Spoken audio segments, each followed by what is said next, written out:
बन रहा है। इस अद्भुत क्षण में, इस अद्भुत योग में ये जो प्राण प्रतिष्ठा होनी है 12:30 बजे, जिसके लिए 84 सेकंड्स का समय निर्धारित किया गया है। आप समझिए कि मकर में इस वक्त भगवान सूर्य हैं और उनके होते हुए पौषे राज्य विविध स्यात्, यह बृहस्पति वचन यहां चरितार्थ होता है। तो ऐसे में मंगल प्रसंग में सभी को सम्मिलित होने का जो प्रण है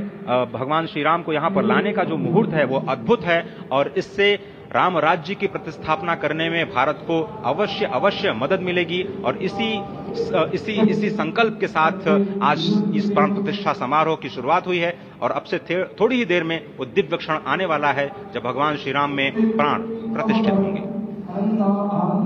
निश्चित तौर से वह क्षण समीप है जिसका इंतजार सदियों से लोगों का था। वो क्षण समीप है जिसका समूचा चराचर, यक्ष, गंधर्व, सुर, नर, हर कोई आकर उसका साक्षी बन रहा है। समूचे भारत के सभी पंथ, संप्रदाय, मतांतर, सभी धर्मों के धर्माचार्य, महामंडलेश्वर, हर कोई यहां मौजूद है। और निश्चित तौर से अगर देखें तो इन्हीं क्षणों के लिए कहा गया है कि नमन करें इस मातृभूमि को, नमन करें आकाश को, बलिदानों की पृष्ठभूमि पर निर्मित इस इतिहास को। असंख्य जो बलिदान दिए गए उस पर आज संकल्प की सिद्धि का दिन है। आज इतिहास तो अयोध्या में लिखा ही जा रहा है।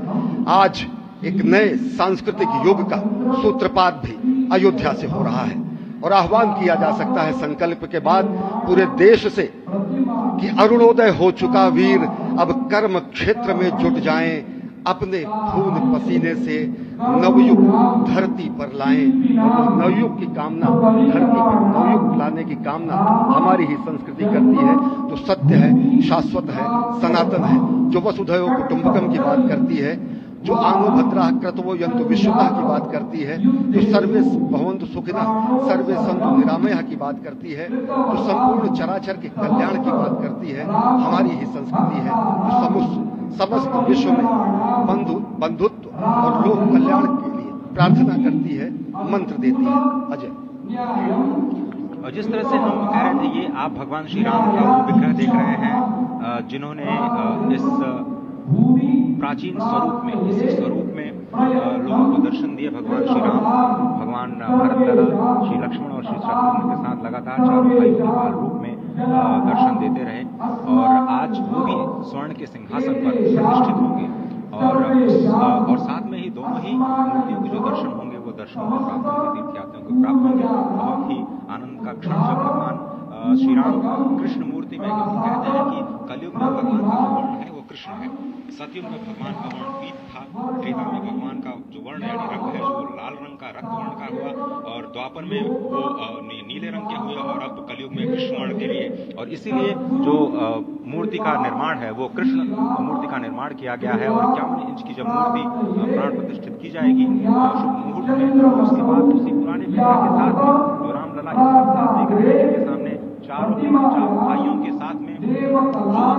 प्राण प्रतिष्ठा का कार्यक्रम चल रहा है, वो भी दर्शन देंगे जो कि स्वर्ण सिंहासन पर विराज चुके हैं। आप देखिए कि जो मुकुट है कितनी अद्भुत छवि है, उनके हाथ में धनुष बाण दे रहे हैं और उन्हीं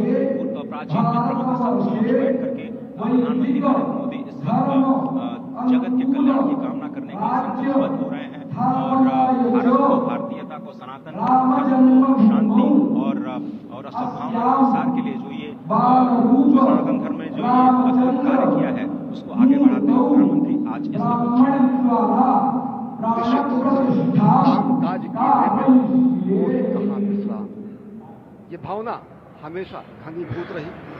प्रधानमंत्री नरेंद्र मोदी वो क्षण देखा जब 9 और 10 नवंबर 1989 को प्रधानमंत्री ने उस समय देखा अनिकेत एक लेख में, साधना पत्रिका में, और उन्होंने कहा कि यह क्षण सांस्कृतिक स्वतंत्रता का जयघोष करता है, हिंदू चेतना प्रकाश स्तंभ का दिन है जब रामशिला पूजन हुई। साथ ही साथ 1990 के दशक में आडवाणी जी की यात्रा की गुजरात में समन्वय भूमिका में रहे, तत्कालीन भाजपा महासचिव के रूप में 6 उन्होंने भ्रमण किया। उस भ्रमण के दौरान दौरान भी पड़ा, जिसमें केवल जल का भोग करके ही 6 से अधिक गांव में रथ यात्रा का कुशल संचालन किया, समन्वय किया।